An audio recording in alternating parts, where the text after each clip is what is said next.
have you ever heard any like ghost stories or like nothing like that? Like, Oh, you mean things that were really unusual that might have happened? yeah, or like mysteries or murders or something Oh, like that. yeah. Oh, yeah. Yeah. Yeah, there's some.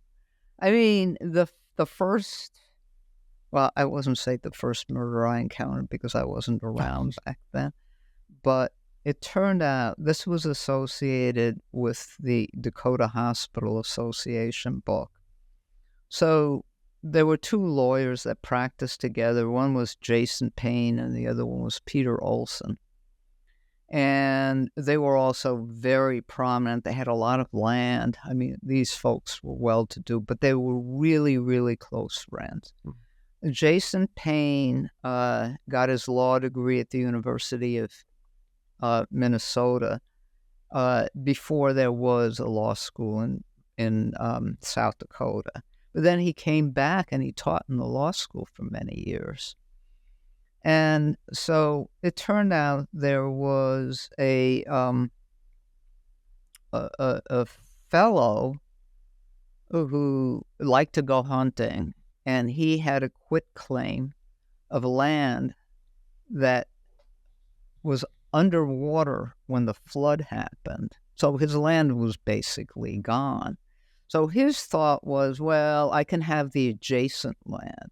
Well, the adjacent land belonged to Jason Payne and Peter Olson. So he went to court twice and lost twice. So this was a guy who he had a clothing store on Main Street. I'm trying to think of what's in there now. Oh, I think it's the vape store. Oh, okay. I know. Yeah, I think it's the vape store. Anyway, so they went to court, and I'm thinking, Peter Olson and Jason Payne lawyers, you really want to fight these guys? You gotta be kidding. Well, he did, and he lost twice. And so the second one, he lost his mind. And so it turned out that across the street in the building, at that time it was a building that housed a bank, and then on the second floor, the lawyer's office. That's where they practice law. And so Kirby gets a shotgun. It turns out it's not his shotgun, but that's another story. And he marches across Main Street. He goes upstairs, and Peter Olson is sitting there at his desk, and his secretary is taking dictation, sitting there.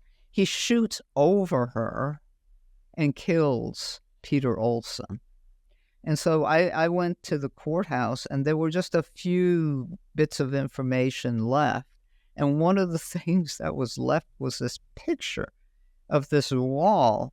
And I said, man, that's a dirty wall. We know why it's a dirty wall, because he basically blew his brains out. When did this happen? In what year? 1940. Oh, October of oh, snap. 1940. Yeah.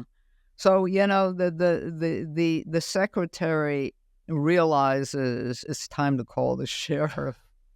And the sheriff is in the courthouse, which is what, a block, 2 blocks at the most away from where the law office is. And so then Kirby decides to, he's going to shoot Payne also. Well, the gun misfires. And so he starts wrestling with Payne, but that's a bad situation because Payne only has one arm. And so there is a young lawyer in the office. His name is Philip Screw. He went to USD Law School also. And he's the one who tackles Kirby. And so they're rolling him down the stairs into Main Street, and the sheriff comes by and he sees a shotgun.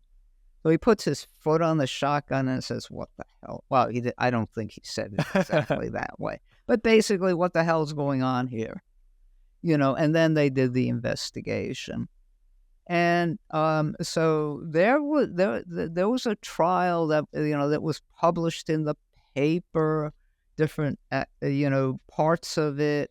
And Kirby landed up staying in jail until his court date, which wasn't until March of the next year. So he attempted suicide a couple of times. It was a very sad story. And so there was a doctor who testified for him, stating the guy was just insane at the time. He had this obsession about this land, and he lost 2 law cases, and he was insane. And his name was Eugene Stansberry, and I've written a lot about Stansberry also. But in any case, yeah,